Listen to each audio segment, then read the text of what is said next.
일어나, 민지야, 일어나라고! 준호가 차분하지만 단호한 목소리로 말했다. 준호가 민지의 팔을 잡아 일으켜 세웠다. 그리고 가족들을 둘러보며 천천히 말했다. 전통이요? 효도요?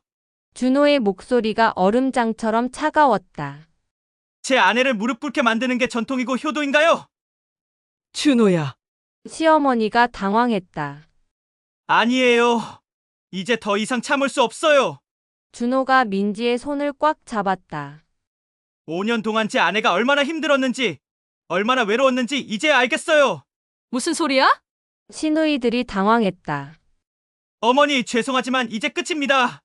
준호의 결심은 흔들리지 않았다. 저는 이제 제 아내 편을 들 겁니다. 제 아내를 더 이상 울리는 명절은 만들고 싶지 않아요. 시어머니의 얼굴이 새하얘졌다. 너 정말로 어머니를 버리겠다는 거니? 버리는 게 아니에요. 제가 한 집안의 가장으로서 제 가정을 지키는 거예요. 민지는 부엌에서 설거지를 하며 깊은 한숨을 내쉬었다. 추석이 이제 한 달도 채 남지 않았다는 생각이 드니 벌써부터 가슴이 답답해졌다. 설날도 그랬고 지난 추석도 그랬고 올해 추석도 마찬가지일 것이다. 또다시 시댁에서만 지내게 될 것이라는 예감이 확신으로 바뀌어가고 있었다. 벌써 5년째였다.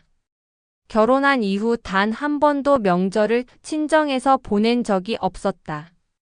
처음에는 새 며느리니까 당연하다고 생각했다. 시어머니께서 원하시니까, 남편이 장남이니까, 전통이니까. 그런 이유들로 자신을 달랬다. 하지만 해가 거듭될수록 그 무게는 점점 무거워져만 갔다. 또 시작이구나. 민지는 수세미로 그릇을 닦으며 중얼거렸다. 머릿속에는 벌써 시댁에서의 명절 풍경이 그려졌다. 새벽 5시부터 일어나 음식 준비를 시작해야 했다. 전 부치기, 나물 무치기, 국 끓이기. 시어머니와 시누이들은 며느리가 해야지라며 당연하다는 듯 지시만 했다. 그리고 손님들이 오면 민지는 부엌과 거실을 오가며 쉴 틈 없이 접대를 해야 했다. 가장 힘든 건 친정 생각이었다. 작년 추석 때 어머니가 전화로 민지야, 올해는 집에 안 와? 라고 조심스럽게 물어보셨을 때의 목소리가 아직도 귓가에 맴돌았다. 서운함과 그리움이 뒤섞인 그 목소리. 민지는 죄송해요, 엄마. 내년에는 꼭 이라고 대답했지만 자신도 그 말을 믿지 못했다. 여보, 왜 이렇게 한숨만 쉬어? 남편 준호가 거실에서 소파에 앉은 채 물었다. 평소와 다름없는 무덤덤한 목소리였다. 민지는 접시를 내려놓고 남편을 바라보았다. 추석 말이야 올해도 시댁에서만 보내야 해? 뭔 소리야? 당연하지. 우리가 장남인데. 준호는 TV에서 눈을 떼지도 않고 대답했다. 나도 내 부모님 뵙고 싶어. 민지의 목소리가 떨렸다. 5년 동안 단 한 번도 친정에서 명절을 보낸 적이 없잖아. 왜 우리는 항상 시댁만 가야 해? 준호는 그제야 고개를 돌려 아내를 보았다. 민지의 눈가가 촉촉히 젖어 있는 것을 보고 잠시 당황했지만 곧 익숙한 대답을 내놓았다. 알아. 미안해.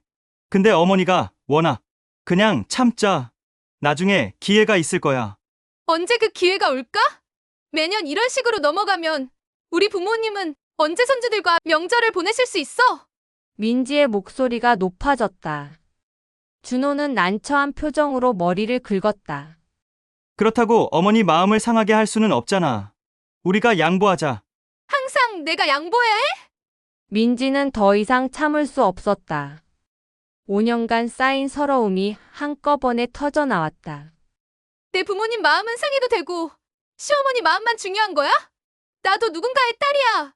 나도 내 가족이 그리워. 눈물이 뺨을 타고 흘러내렸다. 민지는 앞치마로 얼굴을 가리며 흐느꼈다. 지금까지 참아왔던 모든 감정들이 쏟아져 나왔다.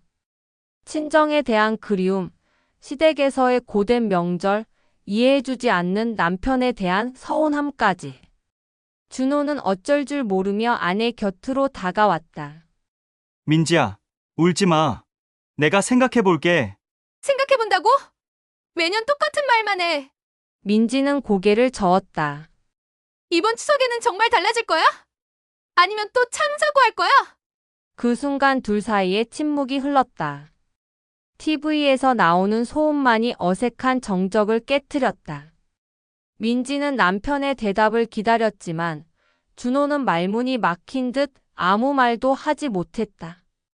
그의 침묵이 곧 답이었다. 민지는 더 이상 기대하지 않기로 마음먹었다. 올해 추석도 어차피 시댁에서 보내게 될 것이고 내년도 마찬가지일 것이다. 하지만 이번만큼은 그냥 넘어갈 수 없었다. 뭔가 달라져야 했다. 추석을 일주일 앞둔 저녁, 준호는 평소보다 일찍 퇴근했다. 민지와의 대화 이후 며칠 동안 그의 마음은 편치 않았다. 아내의 눈물과 나도 누군가의 딸이야 라던 그 절절한 말이 계속 머릿속을 맴돌았다. 퇴근길 지하철에서도 잠자리에서도 그 생각뿐이었다. 어머니께 한번 말씀드려봐야겠어. 준호는 마침내 결심했다. 5년 동안 민지만 희생시킬 수는 없었다. 자신도 장남으로서의 의무와 남편으로서의 역할 사이에서 갈등했지만 이제는 아내 편을 들어줄 때가 되었다고 생각했다. 저녁 식사를 마친 후 준호는 조심스럽게 시어머니께 전화를 걸었다. 평소 안부 인사를 나눈 뒤 그는 용기를 내어 말을 꺼냈다. 어머니, 이번 추석에 대해서 말씀드릴 게 있습니다. 응. 뭔데? 혹시 올 수 없는 일이라도 생겼어? 시어머니의 목소리에 벌써 경계심이 느껴졌다. 아니요, 그게 아니라 준호는 잠시 망설였다. 옆에서 설거지를 하던 민지가 긴장한 눈빛으로 그를 바라보고 있었다. 이번에는 하루는 친정에도 다녀오려고 합니다.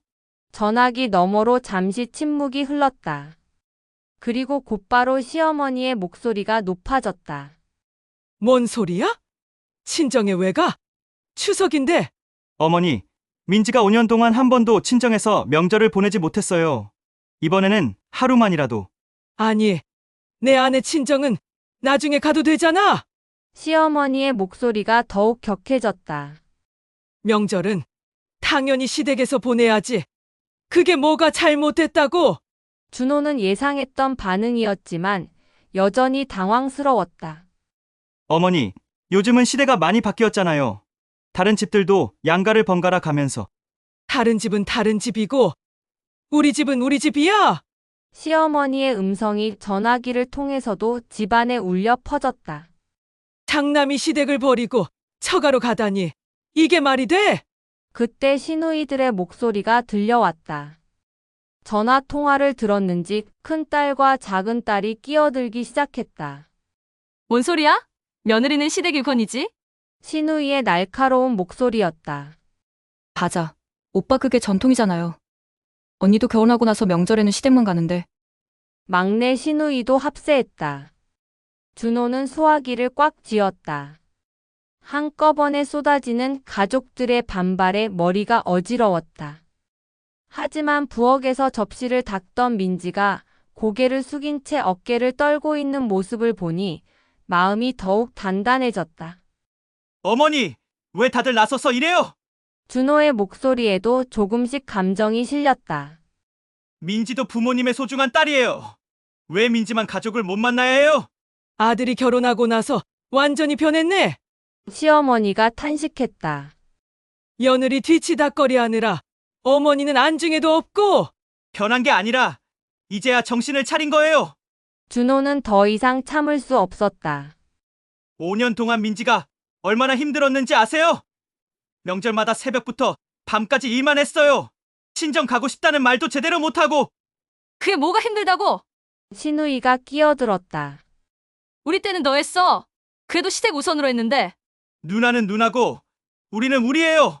준호의 목소리가 단호해졌다. 시대가 바뀌었어요. 이제는 양가를 모두 생각해야죠.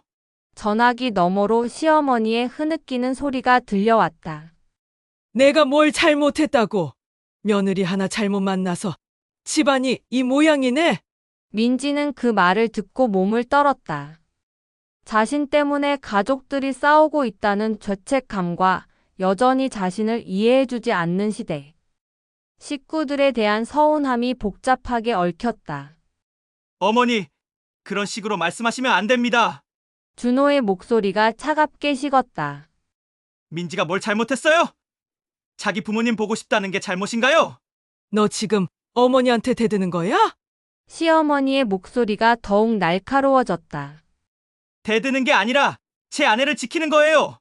그 순간 전화기 너머로 끊어 라는 시누이들의 목소리와 함께 툭 소리가 났다. 전화가 끊긴 것이다. 준호는 수화기를 내려놓고 깊은 한숨을 쉬었다. 민지는 여전히 고개를 숙인 채 눈물을 훔치고 있었다. 그녀의 어깨 위로 준호의 손이 조심스럽게 얹혔다. 미안해, 민지야. 내가 너무 늦게 정신을 차렸어. 민지는 고개를 들어 남편을 바라보았다. 그의 눈빛이 평소와 달라 보였다. 무기력했던 모습 대신 단단한 결의가 느껴졌다. 여보, 이렇게까지 할 필요는 없었는데. 민지의 목소리는 떨렸지만 그 속에는 안도감도 섞여 있었다. 필요해. 이제 더 이상 너만 희생할 수는 없어. 준호는 아내의 손을 잡았다. 우리도 우리 가정을 지켜야 해. 그날 밤 부부는 오랫동안 대화를 나눴다. 앞으로 어떻게 할 것인지, 시댁과의 관계는 어떻게 풀어갈 것인지. 쉽지 않은 길이 앞에 놓여 있었지만 적어도 이제는 함께 맞설 수 있을 것 같았다. 추석 당일 아침 준호와 민지는 시댁으로 향했다. 전날 밤 통화 후 시어머니께서 그래도 추석인데 안 올 수는 없지 않느냐며 차갑게 연락을 해왔기 때문이었다. 민지는 불안한 마음으로 차 안에서 손을 꼭 쥐고 있었고 준호 역시 긴장한 기색이 역력했다. 시댁 대문을 열고 들어서자마자 냉랭한 분위기가 느껴졌다. 평소보다 일찍 도착한 시누이들이 거실에 모여 앉아 있었고 시어머니는 부엌에서 나오지도 않았다. 큰 시누이가 시큰둥하게 인사했다. 평소의 반가운 미소는 온데간데 없었다. 어머니 안 계세요? 준호가 부엌을 바라보며 물었다. 계시긴 한데 어제 오빠 때문에 밤새우셨어요. 작은 시누이가 원망스러운 눈빛으로 쏘아봤다. 어머니가 얼마나 상처받으셨는지 아세요? 민지는 아무 말 없이 부엌으로 향했다. 명절 음식 준비를 도와드리려는 평소 습관이었다. 하지만 부엌 문턱에서 시어머니의 차가운 시선과 마주쳤다. 왔구나. 친정 갈 준비는 다 했니? 시어머니는 돌아보지도 않고 말했다. 어머니, 민지의 목소리가 떨렸다. 아니다. 어머니라고 부르지 마. 이제 나는 내 어머니가 아니야. 시어머니가 칼로 물을 썰며 날카롭게 말했다. 너 때문에 내 아들이 어머니를 버렸으니까. 그때 거실에서 큰 시누이의 목소리가 크게 들려왔다. 정말 실망이야. 엄마가 어제 얼마나 우셨는지 몰라. 내가 뭘 잘못했나, 아들을 잘못 키웠나 하시면서 새벽까지 우셨다고. 누나가 뭔 상관이야? 준호의 목소리도 높아졌다. 상관없긴 무슨 우가족인데. 작은 시누이도 합세했다. 오빠 결혼하고 나서 완전히 달라졌어요. 예전에는 효자였는데. 민지는 부엌에서 그 소리를 들으며 몸이 떨렸다. 시어머니는 계속 물을 썰며 중얼거렸다. 내 팔자야. 며느리 하나 잘못 들여서 집안이 풍비박산이네. 어머니 그런 말씀은. 민지가 조심스럽게 입을 열었다. 입 다물어. 내가 뭘 안다고. 너 때문에 우리 집안이 이 모양인 줄도 모르고. 시어머니가 칼을 도마에 내리치며 소리쳤다. 그 순간 거실에서 큰 소리가 들려왔다. 뭔가 깨지는 소리였다. 이제 정말 못 참겠네. 큰 시누이가 소리쳤다. 민지가 부엌에서 나가 보니 큰 시누이가 찻잔을 바닥에 내던진 상태였다. 산산조각 난 도자기 파편이 바닥에 흩어져 있었다. 누나, 왜 이래? 준호가 당황해했다. 왜 이러냐고? 너가 이 집을 망치고 있으니까. 큰 시누이의 눈에 눈물이 고였다. 엄마가 얼마나 힘쓰는데 너는 며느리 편만 들고. 맞아요. 작은 시누이도 일어섰다. 언니 말이 맞아요. 오빠, 정신 차리세요? 그때 시어머니가 부엌에서 나왔다. 앞치마에 손을 닦으며 눈가가 빨갛게 부어 있었다. 됐다. 됐어. 이제 나도 포기했어. 내 아들은 이제 내 아들이 아니야. 시어머니의 목소리가 쉬어 있었다. 준호가 다가가려 했지만 시어머니가 손을 내저었다. 가까이 오지 마. 너 때문에 내가 얼마나 창피한지 몰라. 동네 사람들이 뭐라고 할까봐 밤잠도 못 자겠어. 어머니, 왜 그렇게까지 말씀하세요? 준호의 목소리에 분노가 실렸다. 왜냐고? 장남이 추석에 처가 간다고? 그게 말이 되냐? 시어머니가 가슴을 치며 울먹였다. 민지는 더 이상 견딜 수 없었다. 자신 때문에 가족이 이렇게 싸우는 모습을 보고 있을 수 없었다. 죄송합니다. 민지가 무릎을 꿇으며 큰 소리로 외쳤다. 다 제가 잘못했어요. 친정 가고 싶다고 한 제가 잘못했어요. 모든 사람들이 놀라서 민지를 바라봤다. 그녀는 눈물을 흘리며 계속 말했다. 앞으로는 절대 그런 말 안 할게요. 평생 시댁에서만 명절 보낼게요. 그러니까 제발 그만. 그 순간 준호의 표정이 완전히 굳어졌다. 무릎 꿇고 우는 아내의 모습을 보니 뭔가 중요한 것이 깨진 느낌이었다. 마치 마지막 줄이 끊어진 것 같았다. 일어나, 민지야, 일어나라고! 준호가 차분하지만 단호한 목소리로 말했다. 준호가 민지의 팔을 잡아 일으켜 세웠다. 그리고 가족들을 둘러보며 천천히 말했다. 전통이요? 효도요? 준호의 목소리가 얼음장처럼 차가웠다. 제 아내를 무릎 꿇게 만드는 게 전통이고 효도인가요? 준호야. 시어머니가 당황했다. 아니에요. 이제 더 이상 참을 수 없어요. 준호가 민지의 손을 꽉 잡았다.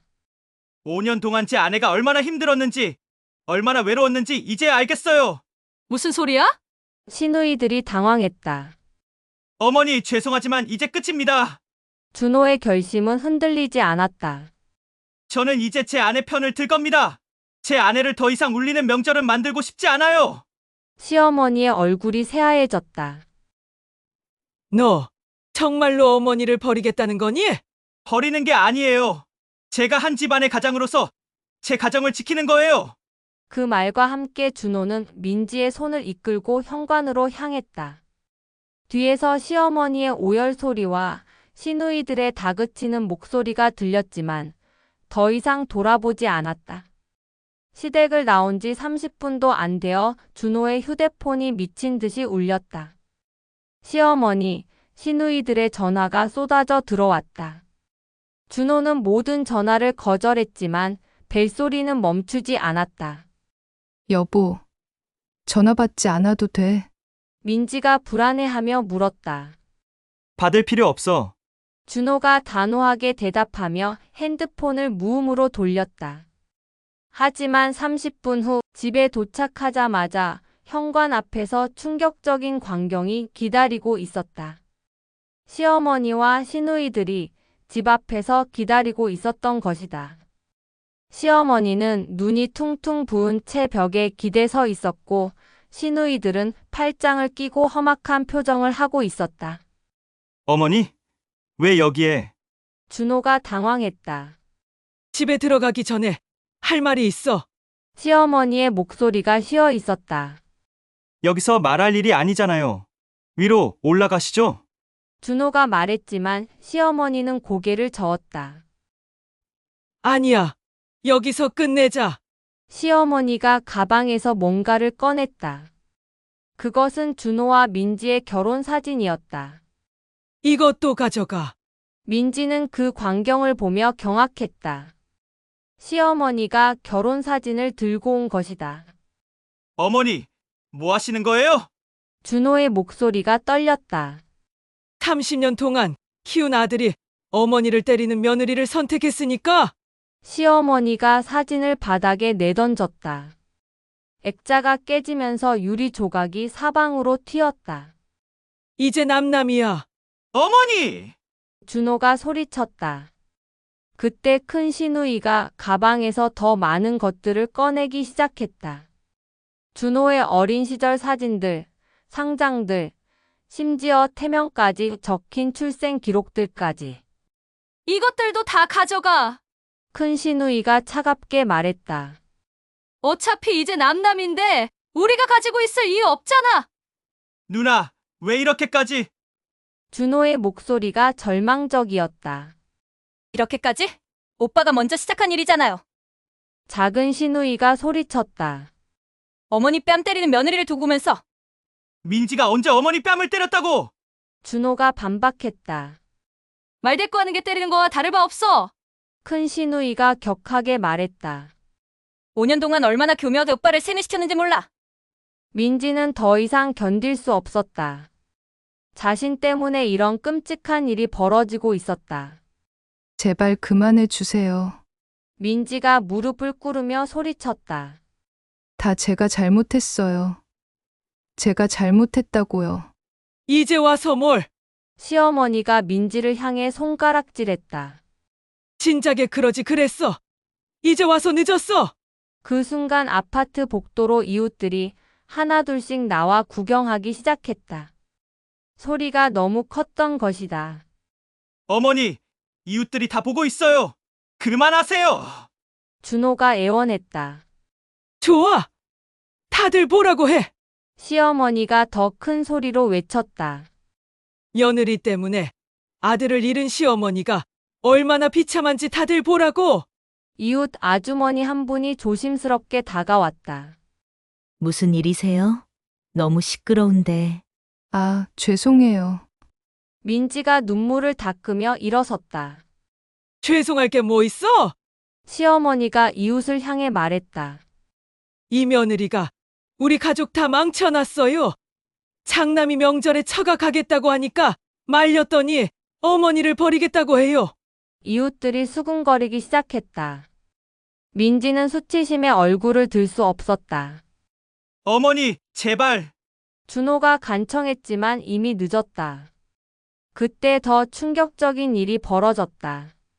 시어머니가 가방에서 가족 사진 여러 장을 꺼내 바닥에 뿌리기 시작한 것이다. 준호가 포함된 모든 가족 사진들이었다. 이것들도 이제 필요 없어. 시어머니가 사진들을 발로 밟았다.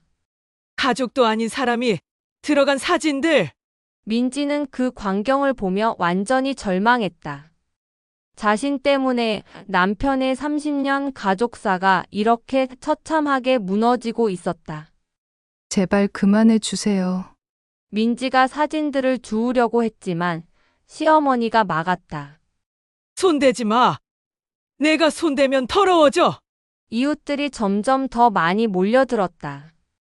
복도는 구경꾼들로 가득했다. 민지가 준호를 바라봤다. 그의 얼굴은 완전히 절망에 빠져 있었다. 이제 끝이야. 시어머니가 마지막으로 말했다. 30년 키운 아들도 이제 없고 며느리도 없어. 우리는 이제 남남이야. 그리고 시댁 식구들은 등을 돌려 계단을 내려가기 시작했다. 준호의 어린 시절 추억들과 깨진 사진 조각들만이 복도에 남겨진 채로. 준호는 무릎을 꿇고 산산조각 난 사진들을 주우며 흐느꼈다. 30년간의 가족사가 이렇게 처참하게 끝나는 것을 보며 그는 자신의 선택이 얼마나 큰 대가를 치르는 것인지 뼈저리게 느꼈다. 민지가 남편 옆에 무릎을 꿇고 함께 사진 조각들을 주었다. 둘 다 눈물을 흘리며 부서진 과거를 주워 담았다. 그날 밤 그들에게는 더 이상 돌아갈 가족이 없었다. 오직 서로만이 남은 채로. 추석이 끝난 지 한 달 후 민지와 준호는 여전히 충격에서 벗어나지 못하고 있었다. 현관 앞에서 벌어진 끔찍한 장면은 두 사람의 가슴에 깊은 상처로 남았다. 하지만 동시에 그날 이후로 오직 두 사람만의 가정이 더욱 단단해졌다. 여보, 괜찮아? 민지가 조심스럽게 물었다. 준호는 잠시 눈을 감았다가 고개를 끄덕였다. 괜찮아. 이제 알았어. 나한테는 당신이 있고 내가 있고 아이들이 있잖아. 그걸로 충분해. 민지는 남편의 손을 꼭 잡았다. 처음에는 죄책감이 컸다. 자신 때문에 남편이 가족과 완전히 등을 지게 된 것 같아서. 하지만 준호는 그런 그녀를 매번 다독였다. 당신 잘못이 아니야. 오히려 늦게라도 당신 곁을 지킬 수 있어서 다행이야. 그리고 드디어 다음 설날이 다가왔다. 이번엔 달랐다. 더 이상 시댁에 갈 필요가 없었고 억지로 전을 부칠 이유도 없었다. 대신 민지는 새벽에 일어나 따뜻한 국을 끓였고 아이들과 함께 작은 한복을 입혀 친정으로 향했다. 친정집 문을 열자마자 어머니가 달려 나오셨다. 민지야, 드디어 왔구나. 눈물이 글썽이는 어머니의 얼굴을 보는 순간 민지는 가슴이 벅차올랐다. 오랜만에 본 친정집 풍경은 낯설면서도 따뜻했다. 아이들이 할머니 하며 뛰어가 안기는 모습을 본 준호는 흐뭇하게 웃었다. 그동안 시댁 눈치만 보며 살았던 세월이 허무하게 느껴졌다. 하지만 이제는 달랐다. 장모님, 올해는 저희가 음식도 준비해 왔습니다. 준호가 상자를 열며 말했다.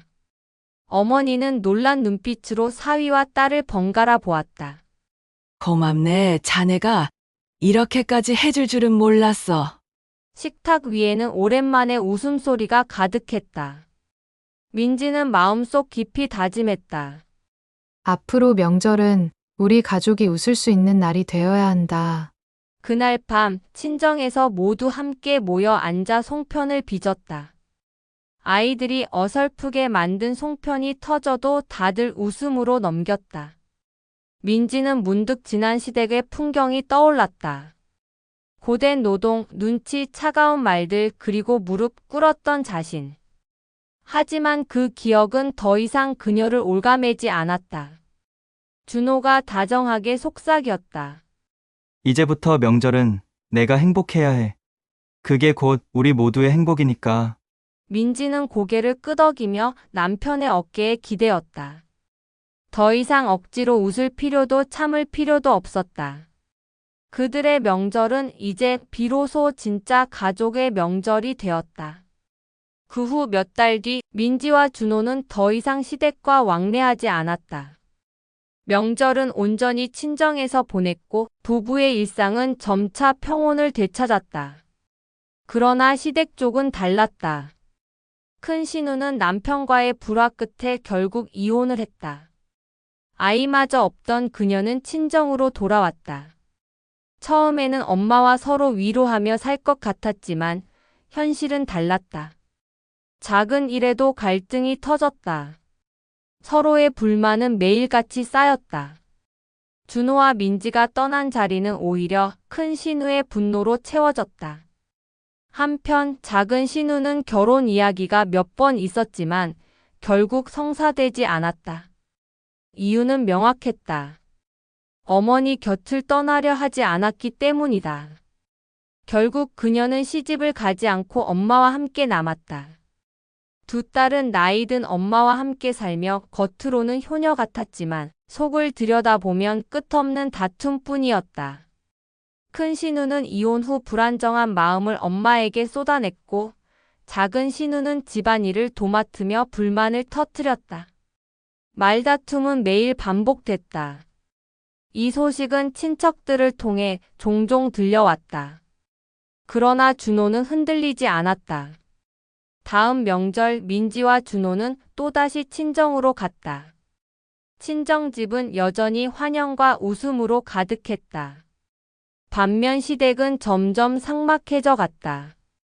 큰 신우와 작은 신우가 엄마 곁을 지키고 있었지만 그것은 효심이 아니라 서로를 붙잡은 채 고통을 나누는 모습에 가까웠다.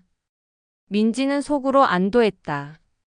그렇게 두 사람은 시댁의 그림자에서 완전히 벗어나 새로운 명절의 의미를 찾았다. 시댁은 점점 갈등의 늪에 빠져들었지만 준호와 민지의 가정은 웃음과 평화로 채워졌다. 명절은 이제 더 이상 싸움과 눈물이 아니라 선택과 다짐으로 만들어가는 가족의 시간이었다.